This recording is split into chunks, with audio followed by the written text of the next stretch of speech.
Hiya, this is part 4, and I left off with the doctors had wrote to me and said, the consultant physician had wrote to me and said basically it was going off my head because I didn't think that HIV caused AIDS, and I was questioning the whole validity of HIV.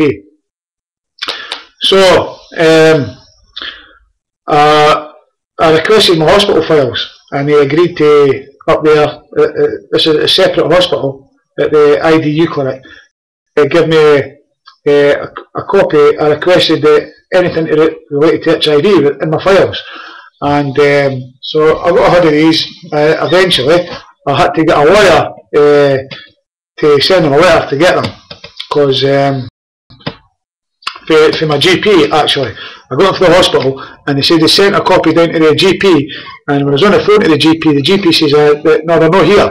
And I said, but the hospital sent them down, and they says, well, I can tell you they're not here. So I phoned back to the hospital. They said no, they had sent them. I says, well, I want another copy for you. So she went off and made me another copy. I phoned the GP again. She says, aye, they are here. And then the hospital phone says, no, they are down there at the GP's. And when I actually went down, my GP's secretary says, no, I'm sorry, they're not here, I've sent them back. And I says, well, how do you mean you sent them back? She says, I've emailed them back to the hospital. I says, well, how do you email back a hard copy? And she actually bolted behind the counter, behind the screen, and kind of just left me standing there. And so I mean, I got her back out and that, and I says, listen, I says, I'm here to collect them. I says, I've just spoke to you on the phone. And she says, oh, they're locked in the safe for 30 years for safety and that. I just walked out. I was just totally disgusted. They weren't going to give me them. So I ended up getting a lawyer to get my files from my GP, and so we got ahead of them. And I also had the ones for the IDU clinic as well. So they responded with each other. So that was that. And so I'm reading through them. And I'm reading just through all this stuff, and it mentioned that this oh, that was it. I got my original test paper from my GP as well, and the original test paper was for HTLV 111, and there was a confirmatory test done on that, and that was like 1986. And what happened was I come home and I phoned the virology department. I mean, I drove off to 16 of them, and so this would actually be before I'd actually wrote off to them. But I phoned the virology department, and I quoted everything that was on this original test, and a little green slippy paper, and the virologist that I spoke to at the virology department at the Royal Infirmary, he must have thought it was actually a doctor or calling from a hospital. And I'd actually says to him over the phone, I says, can you give me the results come back to 1986? And he says, well, I'm sorry, we can't go back that far, but we can only go back as far as what's on the computer. He says, the rest will be in storage and all that. So I says, well, go on then. So he says, well, I can confirm that the last test was negative, which was taken in September of 2009. And that was an antibody and antigen test, a combo test. And he says, it's negative. I says, oh, it's no undetectable. He says, well, negative, Ken. He says, so, he says, in fact, he says, I can tell that right back to 2002. I says, oh, really? And he says, oh, who am I speaking to? I says, Andrew. He says, what, the patient? I says, yeah. And he says, well, I'm not sure I should be speaking to you. I says, you're speaking to exactly the right person, Paul. I says, and then he hung the phone up. So I've got that, Ken, kind of recorded,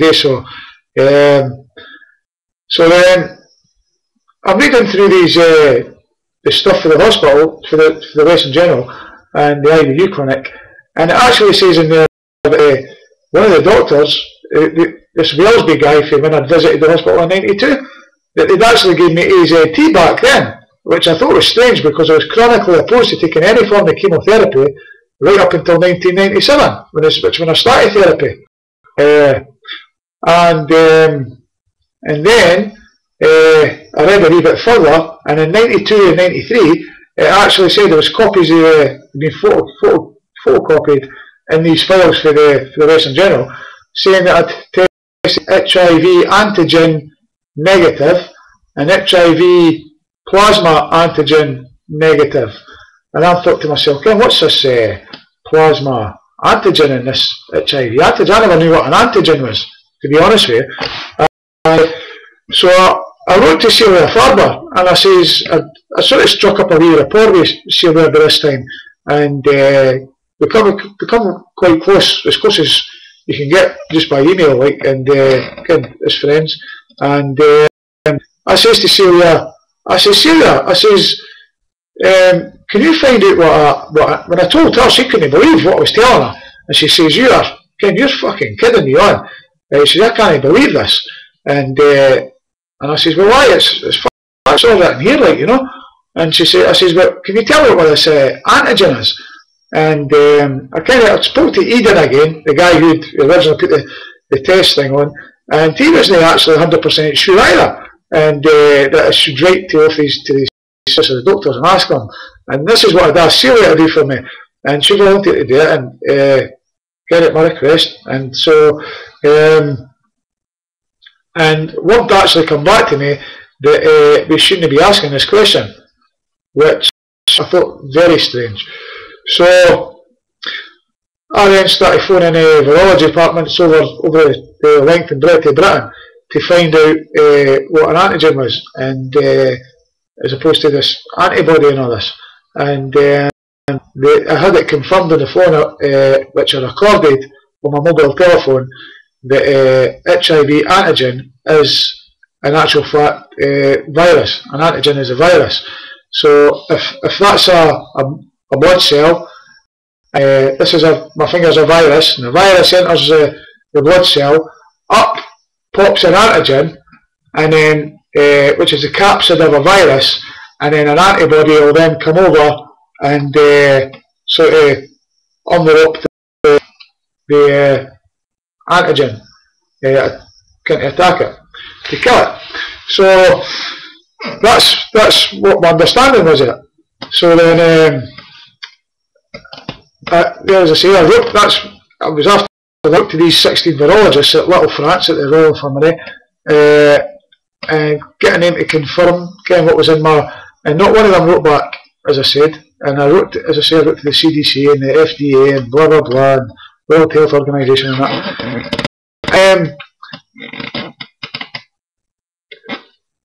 Right out the blue, so we're now sort of kicking on. We're after July now. I mean, I found out the 2nd of March, and that was just, I seen the doctor about the consultant physician about a week after that, and then I never heard from them again after they basically put me out of the hospital for asking questions. And so July I got 2010.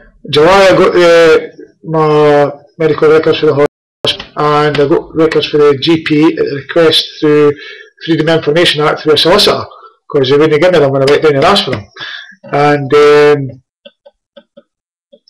so from there I ended up, let me get this right, I ended up, it was about August, September time.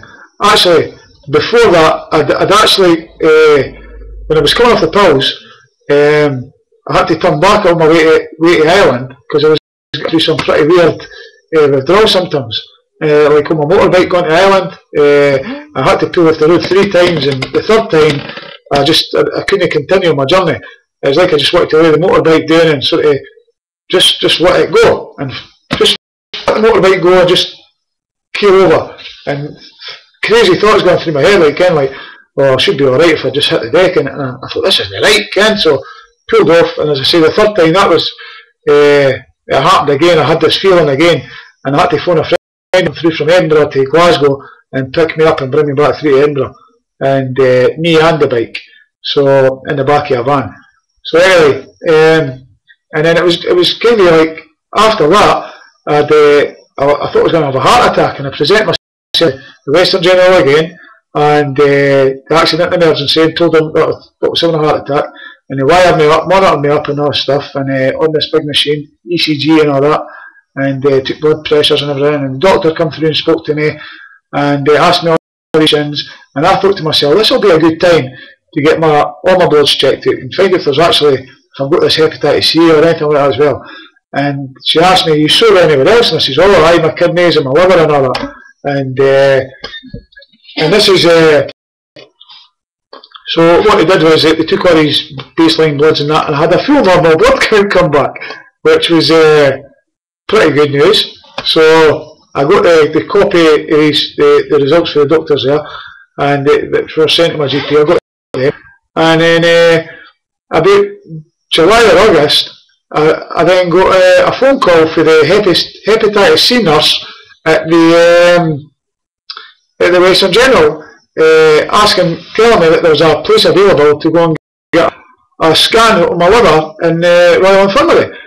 And so I phoned my lawyer and told her about it, and she says, "Aye, I can get yourself up there, Andy." So off I went, and I was like queue jumped in to see this nurse, and she had like a monitor thing, like standing in a place, and she wired me all up. Well, she never wired me up, she wired the machine up, and then she took these one of the things. It's like you know how you put jelly on the end of a scanner thing, and then scan it over the woman's belly for the pregnancy thing and all that, to see the photographs of the babies and stuff. This is what they were doing around my liver, and I asked her all the questions about how it all worked and all that, and it come back 100% fine. And she says to me, "But because you've had you've tested positive or kind of on an hepatitis C test, unbeknown to me, because I never ever took a hepatitis C test, they just told me one day I had been exposed to it, and just like off the cuff. So she said to me, but because you've got this hepatitis as well, then you'll need to go and get start taking interferon and go and speak to the doctors and that." And I thought, "No, if I can fucking help it, I'll not. Okay? I'm not having any of that." So I got aye, right then, and I just left. And I knew then that was corroborating what the blood tests had told me, that they say that it was a full normal blood count come back. So I thought, well, that's great, and my liver's fine. So while I was there, I thought, I'm going to go and ask for my virology results. I'll give the guy a phone at the legal department up there, and see if he'll come down and give me my results. It's now like 90 days later since I'd actually requested them. So I phoned him up, and he's arguing with me on the phone, saying I'll need to go and speak to this Kate Temple, on the head of virology and all that, and confirm it with her. And I says, "Listen," I says, I've complied with your request. I says, "Now you should be complying with my request. Now where is my..." He said, "I have to go and get the police to get hold of my file sheet." And he says, "Go and get the police." And I says to him, "Well, is that how you treat somebody that's concerned about their health? I've got to go and get the police first." And I just put the phone down on him, because he was telling the lies, So I then went to the reception, and she directed me up the stairs, and I went up the stairs, and asked to speak to Kate Templeton, and they told me she'd be sure to see me in 5 minutes, and that'll be in my next video. This was totally unbelievable. I couldn't believe what was happening, and this will be in my next video, part 5. Cheers.